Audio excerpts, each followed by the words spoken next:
하나님의 말씀은 우리 구약성경 레위기 16장 우리 29절부터 레위기 16장 29절부터 우리 34절까지 보겠습니다.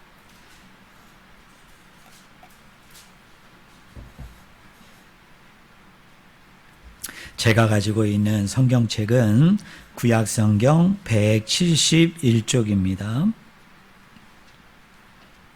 구약성경 171쪽 레위기 16장 29절부터 34절까지 말씀을 제가 읽어드립니다. 너희는 영원히 이 규례를 지킬지니라. 일곱째 달 곧 그 달 10일에 너희는 스스로 괴롭게 하고 아무 일도 하지 말되 본토인이든지 너희 중에 거류하는 거류민이든지 그리하라. 이날에 너희를 위하여 속죄하여 너희를 정결하게 하리니 너희의 모든 죄에서 너희가 여호와 앞에 정결하리라. 이는 너희에게 안식일 중에 안식일인즉 너희는 스스로 괴롭게 할지니 영원히 지킬 규례라. 기름 부음을 받고 위임되어 자기 아버지를 대신하여 제사장의 직분을 행하는 제사장은 속죄하되 세마포 옷 곧 거룩한 옷을 입고 지성소를 속죄하며 회막과 제단을 속죄하고 또 제사장들과 백성의 회중을 위하여 속죄할지니 이는 너희가 영원히 지킬 규례라. 이스라엘 자손의 모든 죄를 위하여 1년에 한 번 속죄할 것이니라. 아론이 여호와께서 모세에게 명령하신 대로 행하니라. 아멘.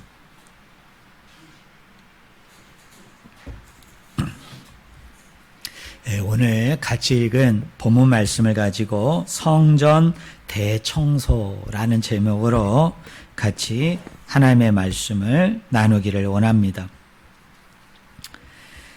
오늘이 그 레위기 16장을 가지고 강해 설교를 한 셋째 날로 제가 기억을 합니다.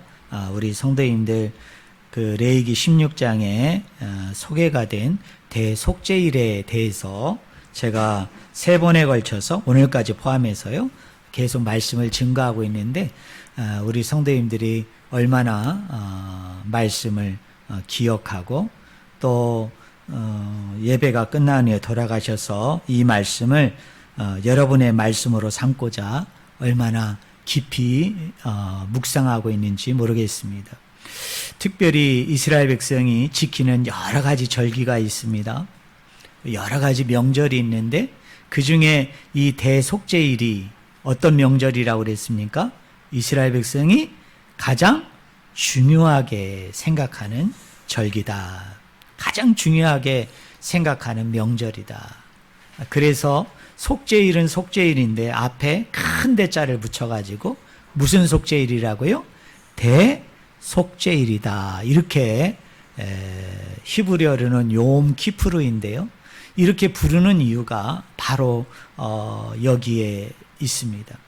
특별히 이 대속죄일은 이 대속죄일을 지켰던 이 구약 백성들에게만 아주 중요한 절기이고 명절이 아닙니다.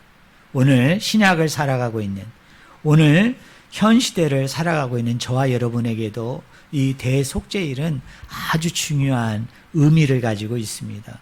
영적 깨달음을 가지고 있는데요. 왜 그러느냐면 이스라엘 백성이 지키는 모든 절기가 다 예수님과 관련이 있습니다.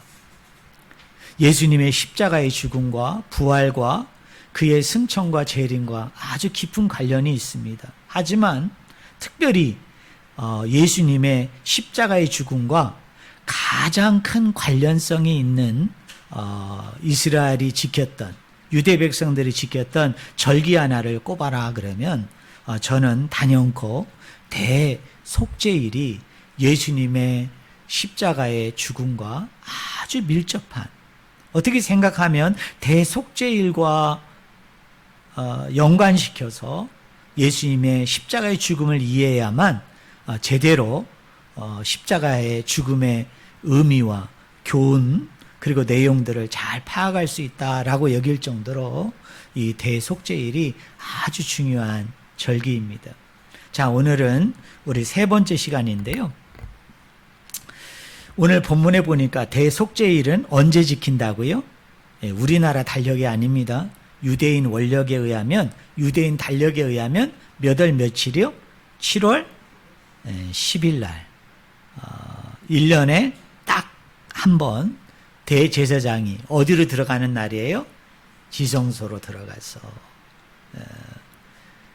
대제사장뿐만 아니라 이스라엘 백성 전체가 지은 죄를 속죄 제사를 통해서 정결케 되는 날, 깨끗게 되는 날, 그날이 뭐예요? 대속죄일이라고 얘기했죠. 또 하나는 뭡니까? 이스라엘 백성들이 죄를 지으면 개인의 죄로 끝나지 않고 또 그 백성들의 공동체의 죄로 끝나지 않고 그들이 죄를 범하고 범할 때마다 뭐가 더럽혀져요? 성전이 더럽혀집니다.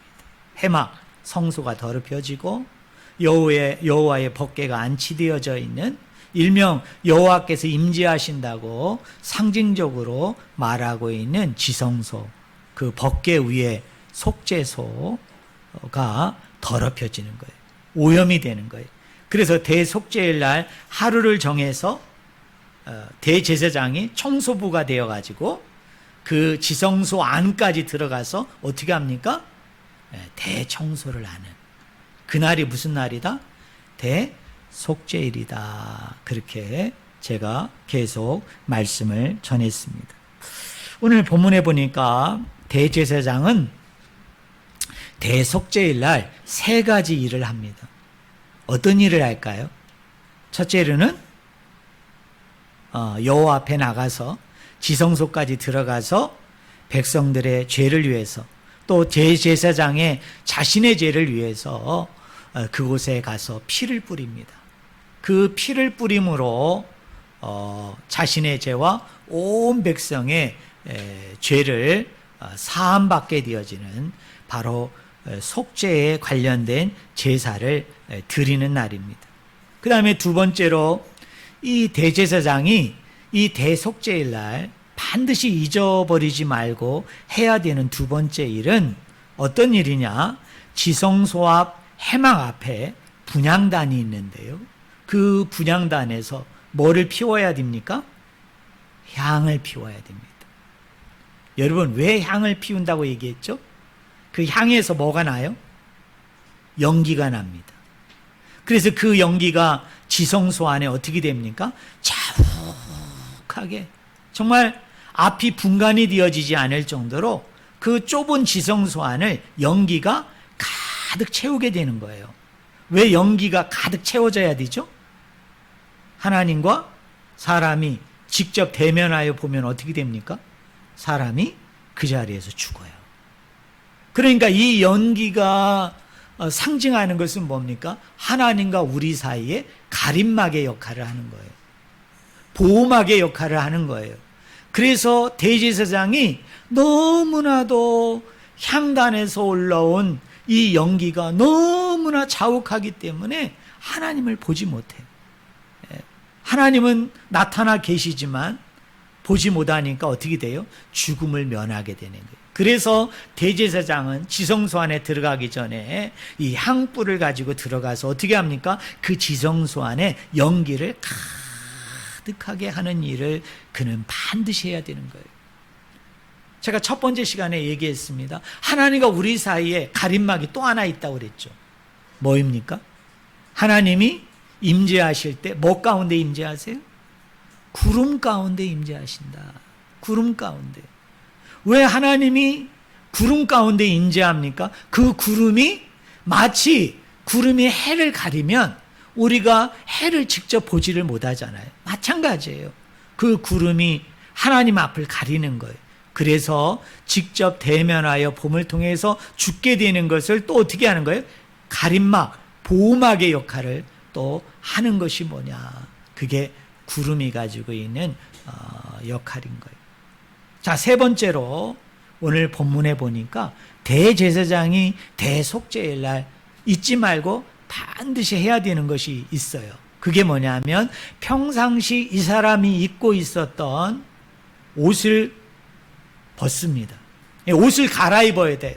무슨 옷으로 갈아입어야 됩니까? 거기 말씀해 보니까 뭐라고 그래요? 32절을 보세요.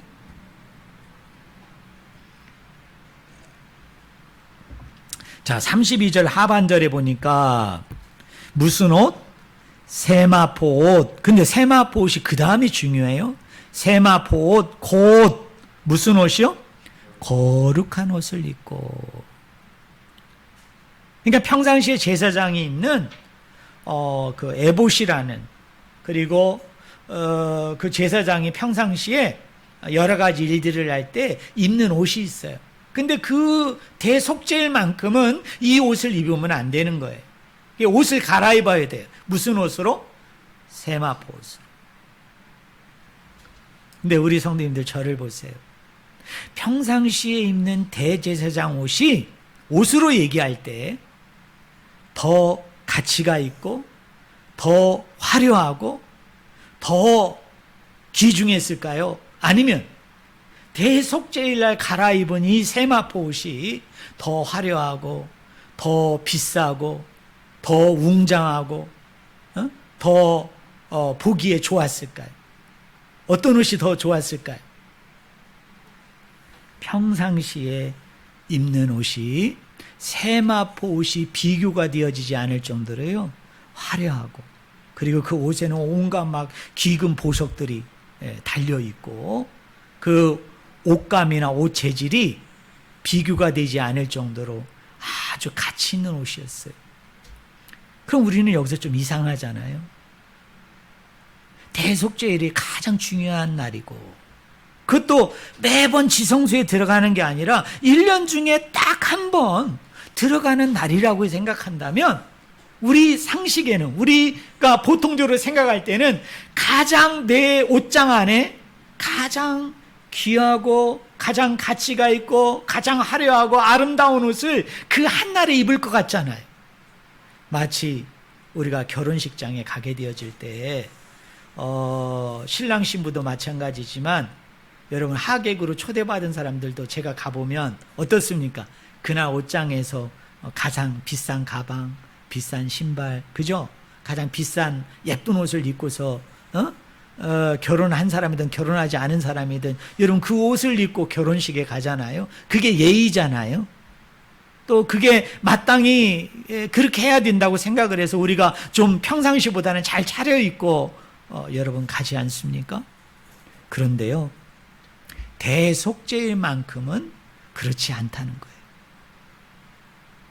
평상시의 옷과는 비교가 되지 않는, 어떤 의미에서는 대제사장이 가지고 있는 옷 중에 가장 그냥 보통이고 일반적이고 별로 그렇게 화려함과 아름다움과 값에 있어서는 상당히 떨어지는 세마포 옷을 입고 지성소에 들어가는데, 더 충격적이고 놀라운 것은 하나님의 그 세마포 옷을 무슨 옷으로 여겨준다?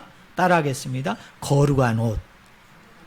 거룩한 옷으로 여겨준다는 거예요.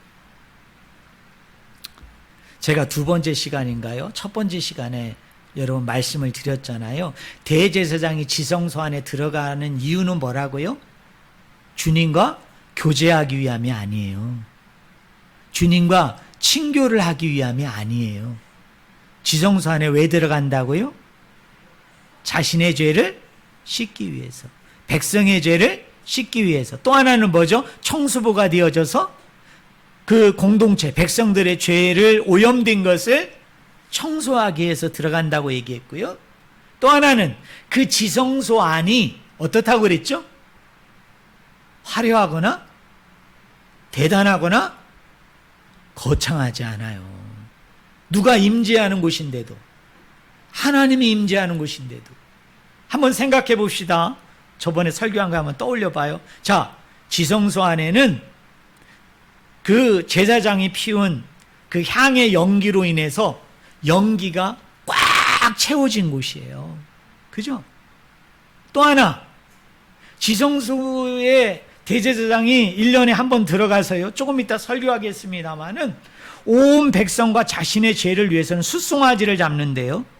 그 지성소 안에는 뭐를 가지고 들어가느냐 하면 피를 가지고 들어가. 피를 담아서 가지고 들어가서 어떻게 하느냐 하면 속죄소 동쪽에다가 피를 한번 뿌리고요.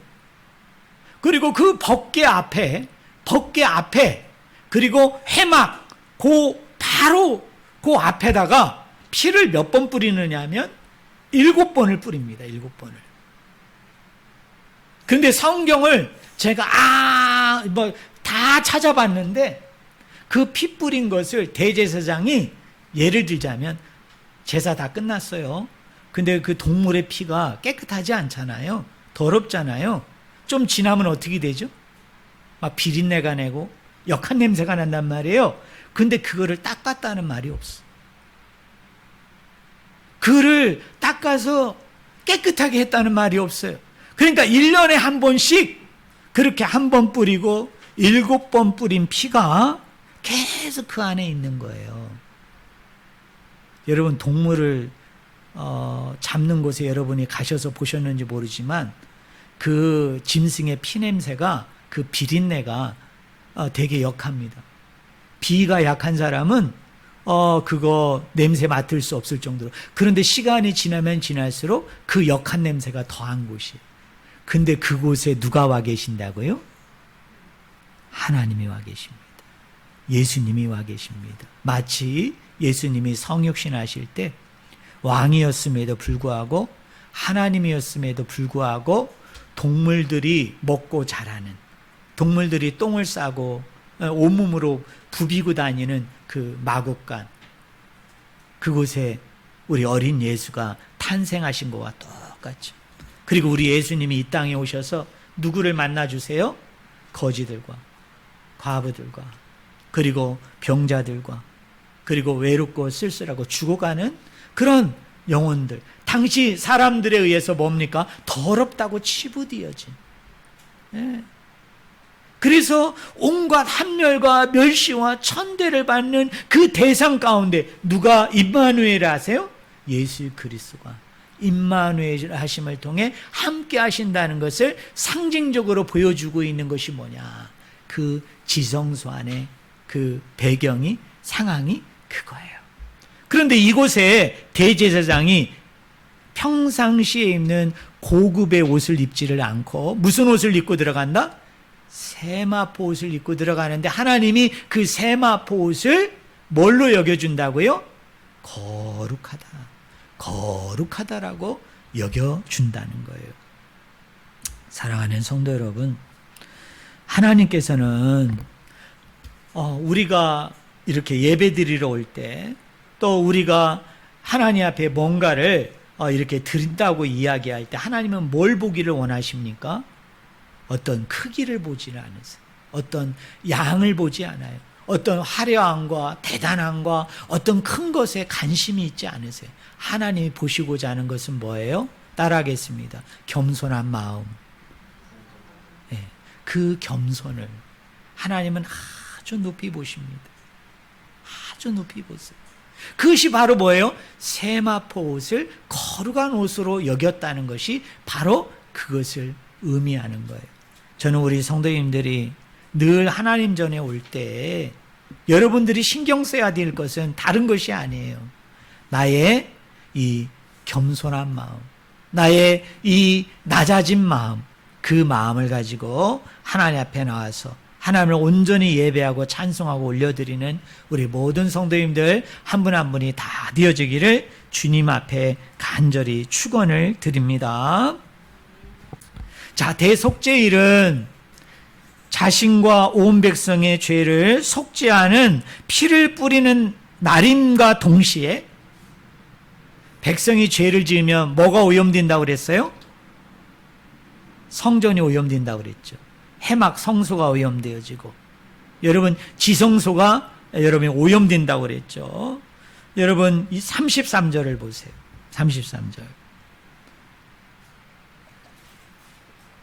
우리 33절 한번 같이 읽어봅시다. 같이 읽겠습니다. 준비 시작. 지성소를 속죄하며 회막과 제단을 속죄하고 또 제사장들과 백성의 회중을 위하여 속죄할지니입니다. 죄는 누가 지었는데? 백성이 지었어요. 죄는 누가 지었는데? 대제사장이 지었는데요. 자신과 백성의 죄만을 속죄하는 것이 대속죄일이 아니라 여기 33절 전반부에 나오죠. 첫 번째로는 뭐를 속죄하고? 지성소를 속죄해야 된다. 또 뭐를 속죄해야 돼요? 회막. 회막은 다른 말로 성소입니다. 성소. 자, 회막 성소를 속죄해야 되고 또 뭐를 속죄해야 돼요? 제단을 속죄해야 돼. 그래서 피를 어떻게 하느냐면 제단에 있는 뿔들에게 이렇게 바르거든요. 그거는 제단을 청소한다는 의미예요. 제단을 속죄한다는 의미예요. 그러면 여러분, 왜 대속죄일날 지성소를 속죄하고 회막을 속죄하고 왜 제단을 속죄해야 됩니까?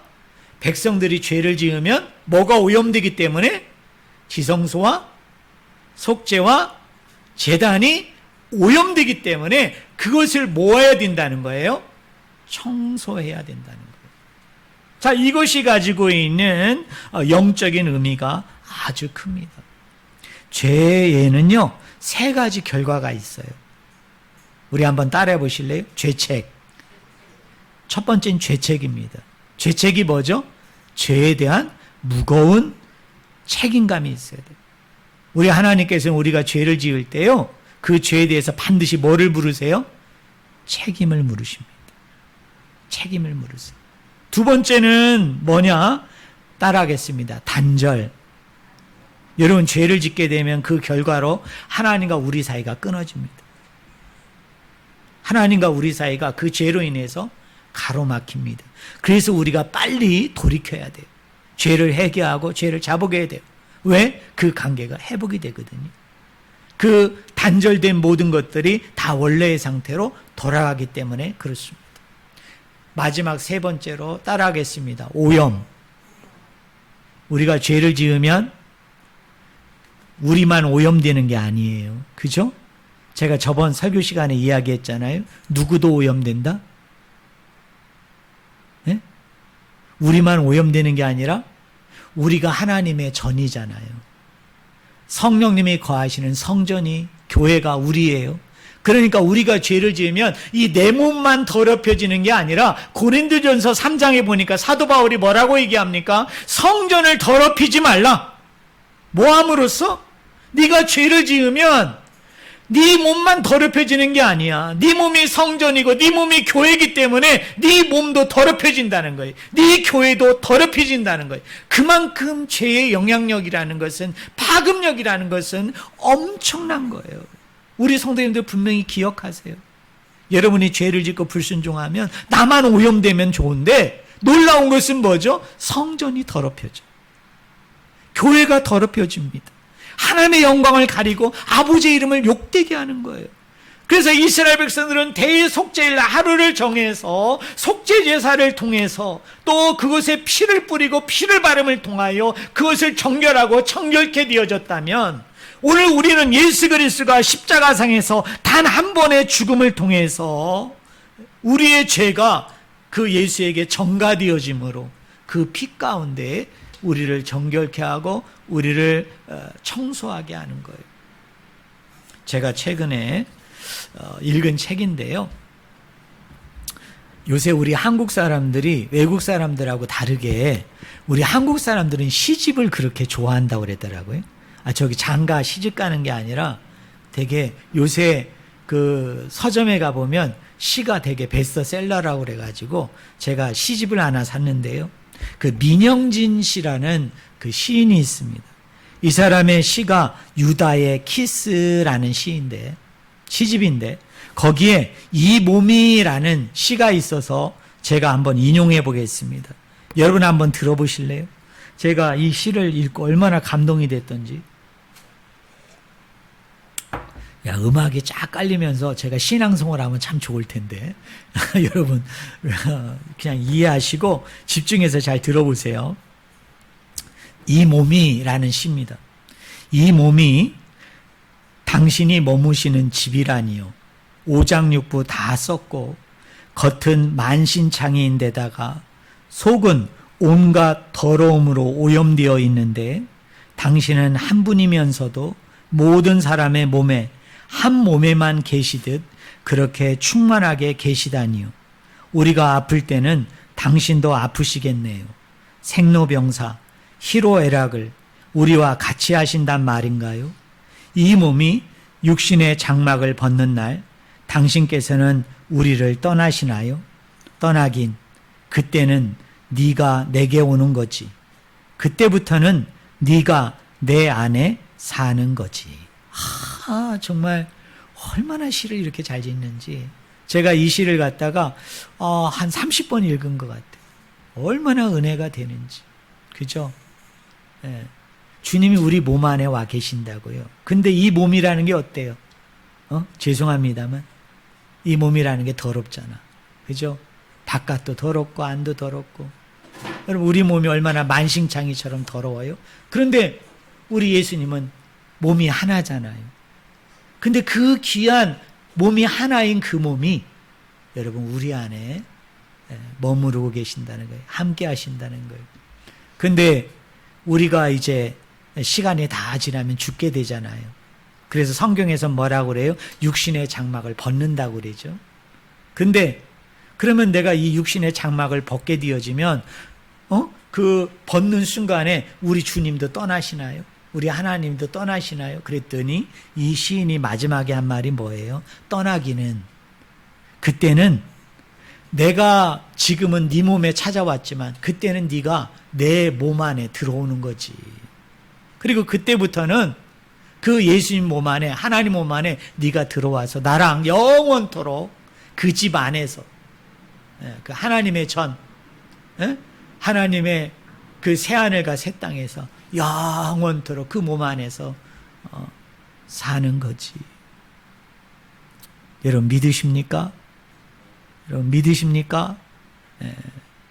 근데 안타깝게도요, 우리가 죄를 지으면 나만 오염되는 게 아니라 뭐라고요? 우리가 주님의 몸인 성전이기 때문에 이 성전을 더럽히는 것이다. 주님이 피값으로 사신 이 교회를 더럽히는 것이다. 그러니까 우리가 죄를 멀리해야 되는 거예요. 죄를 단호하게 끊어버려야 되는 거예요. 왜? 그냥 나만 망가지면 그래도 괜찮은데, 나만 오염되면 괜찮은데 하나님의 전이 오염된다는 거잖아요. 하나님이 십자가상과 부활을 통해 이루신 그 거룩한 교회, 그 생명력이 넘치는 교회, 하나님이 임재하고 있는 그 교회도 더럽힌다고 생각한다면 우리가 죄를 당연히 멀리해야 된다는 이야기입니다. 자, 레위기 4장에 보면요,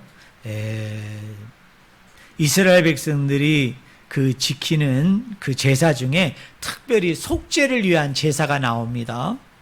그런데요, 거기 말씀해 보니까 온 회중의 죄를 위해서 대제사장을 포함해서 온 백성, 온 회중이 죄를 짓게 되어지면 그 제물을 뭐를 드리느냐면, 여러분 따라해 보실래요? 숫송아지. 숫송아지를 드려요. 숫소를 드려요.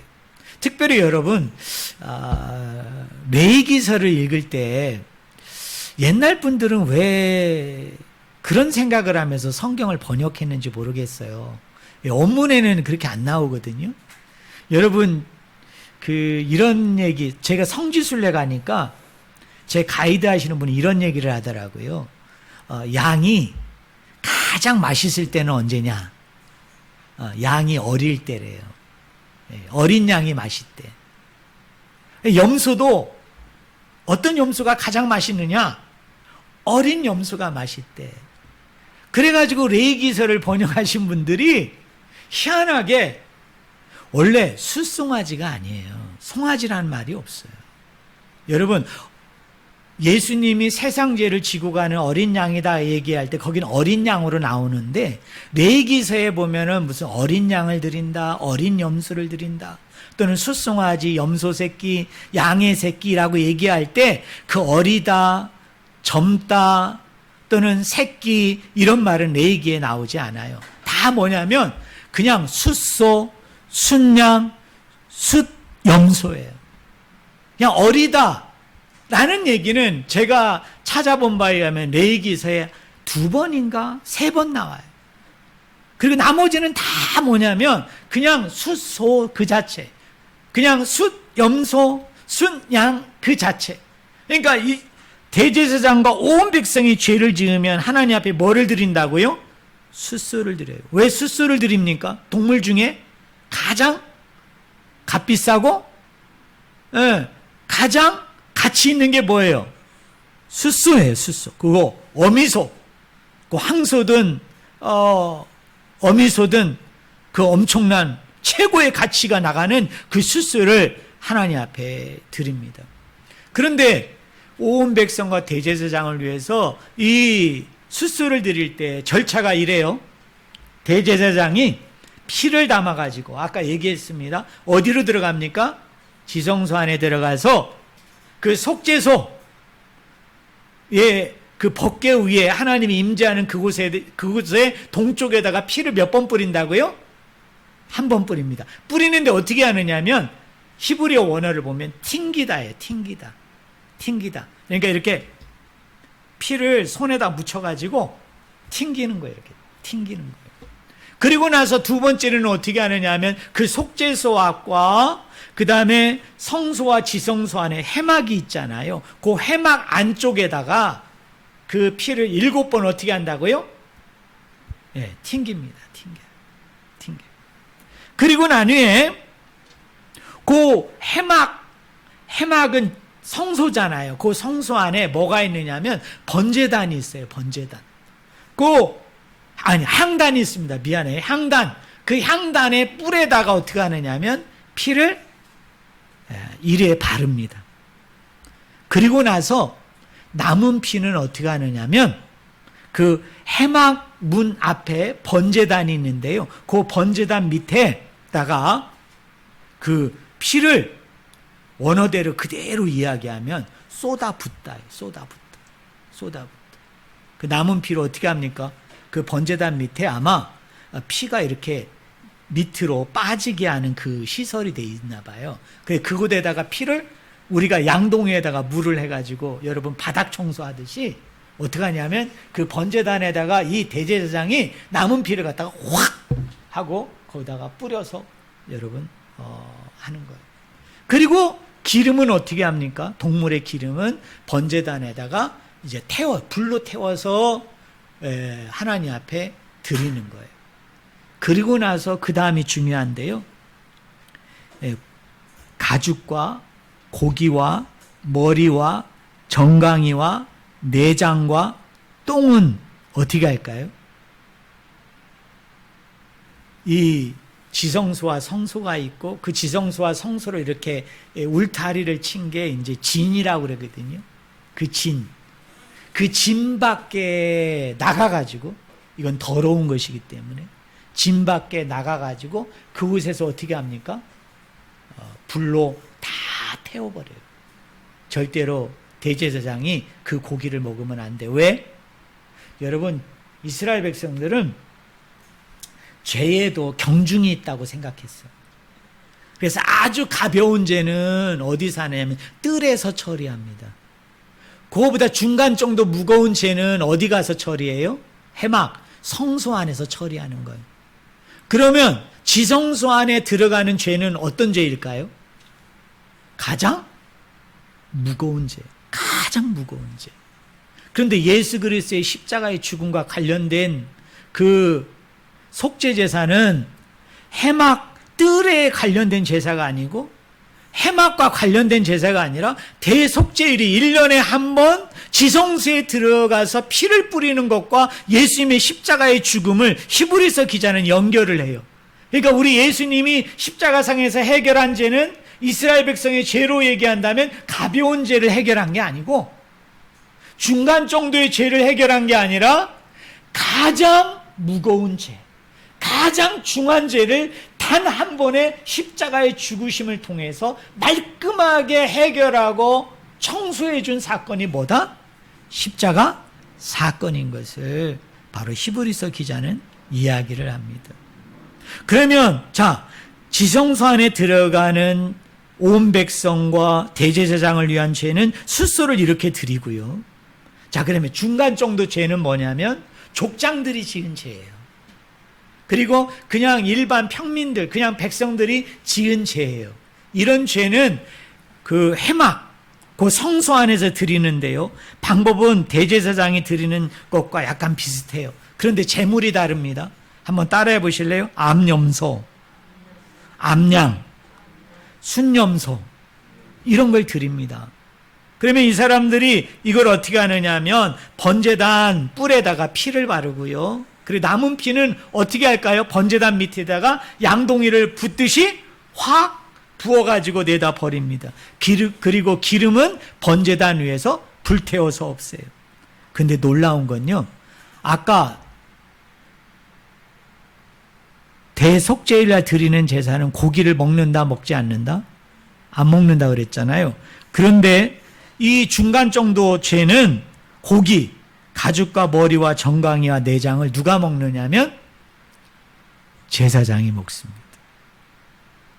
근데 이 부분도 할 말이 많은데, 이 제물에 안수를 하잖아요.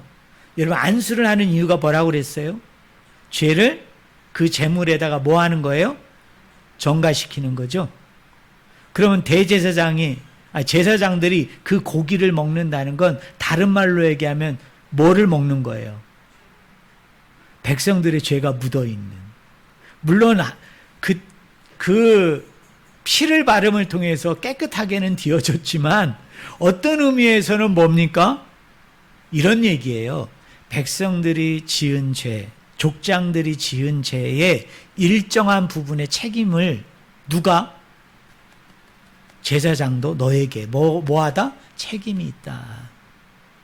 너도 관련이 있다. 왜요? 네가 백성들을 제대로 인도했다면, 이 족장들을 말씀 가운데 제대로 먹이고 제대로 양육하고 제대로 지도했다면 죄를 짓지 않았겠지 않느냐. 그 부분에서 너도 책임이 있는 것을 통감하라고, 느끼라고, 반성하고 회개하라고 바로 제사장으로 하여금 그 고기를 먹게 합니다. 그리고 나서 어떻게 하느냐 하면 똥은 먹을 수 없잖아요. 그거는 중간 정도 죄래도 어디 밖에? 진 밖에다가 나가서 그 똥을 어떻게 합니까? 태웁니다. 그래서 히브리서 13장 11절에 보니까 이런 말이 있어요. 우리 이 말씀은 중요하니까 한번 찾아봅시다. 여러분, 히브리서 한번 찾아보세요. 성경 히브리서 우리 찾아보겠습니다. 히브리서가 어디 있을까요? 네, 히브리서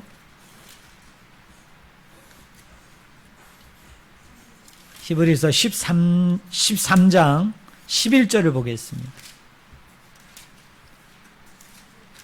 13장 11절. 제가 가진 성경은 369쪽입니다. 이거 아주 중요한 말씀이라 우리 같이 읽겠습니다. 자, 11절 같이 읽겠습니다. 준비 시작. 이는 죄를 위한 짐승의 피는 대제사장이 가지고 성소에 들어가고 그 육체는 영문 밖에서 불사름이라. 12절도 같이 읽읍시다. 그러므로 예수도 자기 피로써 백성을 거룩하게 하려고 성문 밖에서 고난을 받으셨느니라.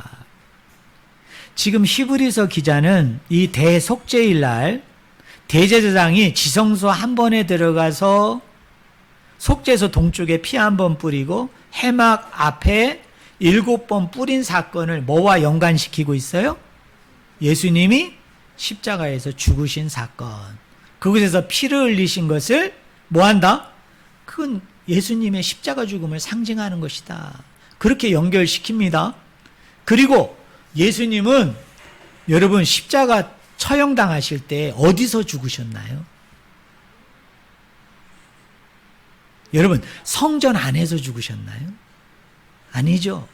그렇다고 예루살렘 성 안에서 죽으셨나요? 아니에요. 어디서 죽으셨어요? 여기 영문 밖이라는 얘기는 성전 밖을 얘기하는 거예요. 예? 다윗성, 예루살렘 성 밖을 얘기하는 거예요. 어디서? 골고다, 해골의 언덕에 십자가에 매달려 죽으셨잖아요. 그럼 이 사건은 뭐와 관련이 있어요? 아까 대제사장이 그렇게 제사를 다 마치고 난 후에 아까 뭐를 고기, 그 다음에 가죽, 머리, 정강이, 내장, 똥은 어떻게 한다고요? 진영 밖에 나가가지고 그 진영 밖에서 어떻게 한다? 불살라 태워 없앤 것처럼 그것이 뭐예요? 예수님이 짐 밖에서 십자가에서 우리를 위해서 죽으신 그 사건을 뭐한 거다? 상징하는 것이다. 의미하는 것이다. 라고 히브리서 기자는 저와 여러분에게 이야기합니다. 왜 예수님이 유대인들과 로마인들에 의해서 왜 짐 밖에서 십자가에서 죽으셨느냐면 십자가에 죽은 사람은 신의 저주를 받은 사람이에요. 아주 불결하고 더러운 사람이에요. 죄 중에서도 가장 무거운 중한 죄를 지은 사람만이 십자가에 죽었잖아요. 이런 사람은 성전 안에서 죽이면 안 돼. 왜? 성전은 거룩하고 깨끗한 곳이잖아요. 그리고 성 안에서 죽여서도 안 돼. 왜? 이곳은 백성들이 살아가는 데잖아요. 그러니까 이런 영혼은 성전 안에서 죽여도 안 되고 성 안에서 죽여도 안 돼. 그런 가치도 없는 인간이야. 그러니까 어떻게 해야 돼요? 철전지 원수고 더러운 사람이고 신의 저주를 받은 사람이기 때문에 이런 더러운 영혼을 어떻게 짐 밖에서 죽여야 된다라고 생각했기 때문에 예수님이 성전 안에서 죽지 못하고 성 안에서 죽지 못하고 성 밖에서 두 강도와 함께 쓸쓸하게 십자가상에서 매달려 죽으신 거예요. 이런 것을 보면 우리 예수님은 어떻습니까? 지성소 안에서도 우리의 가장 중한 죄를 담당해 주심을 통해서 우리를 위해 죽으셨지만 재물 자체에서도 그 더러운 것을 짐 밖으로 끌어다가 그곳에서 불살라 태워 없앴던 것처럼 우리가 죄를 짓게 되어지면 우리의 육신이 더러워져, 우리 몸이 더러워져. 이 더럽고도 더러운 이 몸을 불살라 태워 주겠다는 게 뭡니까? 죄를 태움을 통해서 우리를 속죄하고 정결하게 하고 거룩하게 하기 위해서 짐 밖, 영문 밖에서 십자가에 죽으셔야 됐다는 사실을 저는 우리 성도님들이 반드시 기억하기를 주님의 이름으로 간절히 축원을 드립니다. 저는 우리 성도님들이 이제 대속죄일 레위기 16장 말씀을 세 번째 시간, 오늘 이 시간으로 이 말씀을 마무리하면서 중요한 몇 가지를 꼭 기억하셨으면 좋겠어요. 자, 대속죄일은 대제사장과 온 백성의 죄를 위한 속죄 제사이기도 하지만 그 백성이 죄를 지으면 뭐가 오염된다? 성전이 오염된다. 교회가 오염된다. 그래서 그것을 청소하는 날로 정했다. 우리가 이것을 기억을 하고 어떻게 해야 돼요? 죄를 멀리 해야 돼요. 죄를 단호하게 거부해야 돼요. 자, 아사셀 염소를 가지고 제가 두 번째 시간에 이야기했잖아요. 자, 아사셀 염소는 어떻게 합니까? 광야 밖으로 보내서 어떻게 해요? 돌아오지 못하도록 저 먼 곳까지 가져가가지고 저 높은 언덕 위에 세워가지고 그 낭떠러지 밑으로 어떻게 해요? 떨어뜨려서 죽입니다. 왜 그럴까요? 돌아오지 못하게 하는 거예요. 돌아오면 안 되는 거예요.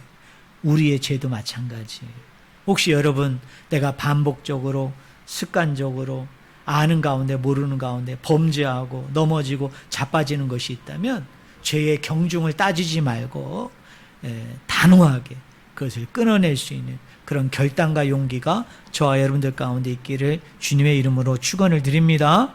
자, 여러분 제사장들이 아사셀 양을 보낼 때 어떻게 한다고요? 한 손으로 안수했나요? 아니죠. 요 부분만 두 손으로 안수합니다. 따는 때는 제사장이 안수하지 않아요. 누가 안수하죠? 재물을 가져온 사람이 자기가 그 재물에 손을 얹고 안수합니다. 왜? 내 죄가 이 재물로 넘어가는 거예요. 대제사장은 자기를 위한 속죄 제물을 할 때 안수해요. 왜? 대제사장은 자기의 죄를 이 안수함으로 이 동물에게 전가시키는 거예요. 근데 놀라운 것은 어떻게 하죠? 대속죄일만큼은 재물을 가져오면 재물을 가져온 사람이 안수하지 않아요. 누가 안수합니까? 대제사장이 안수하는데 한 손이 아니라 어떻게 해요? 두 손을 얻는 거예요. 두 손을 얻는다는 이야기는 뭐죠? 내 몸을 그곳에다가 얹어버리는 거죠. 내 몸을 그곳에다 실어버리는 거예요. 왜? 그만큼 죄가 무겁기 때문에 내 죄를 하나도 남김없이 다 그곳에다 옮기기를 원하기 때문에 두 손으로 안수하는 거예요. 전가하는 거예요. 우리가 속죄하는 방법도 똑같습니다. 내가 하나님 앞에 죄를 아리고 내가 하나님 앞에 회개하면 내 안에 있는 죄가 예수 그리스도에게 전가돼요. 그 십자가에게 전가됩니다. 그러면 우리 하나님은 뭐를 보시고 우리를 용서하세요? 나를 보고 용서하는 게 아니라 내 죄가 예수님에게 전가되어졌고 그 예수님 안에 그 죄가 있는데 하나님께서 누구를 보시고 예수님을 보시고 그 십자가를 보시고 그 은혜 가운데 사랑 가운데 저희들을 용서하시고 회복하시는 것이 바로 대속죄일이 가지고 있는 십자가의 큰 의미라는 것을 아시고 예수님이 우리를 위해 죽으셨다는 사실 앞에 날마다 감사와 찬양과 영광을 돌리는 저와 여러분이 되기를 주의 이름으로 간절히 축원을 드립니다.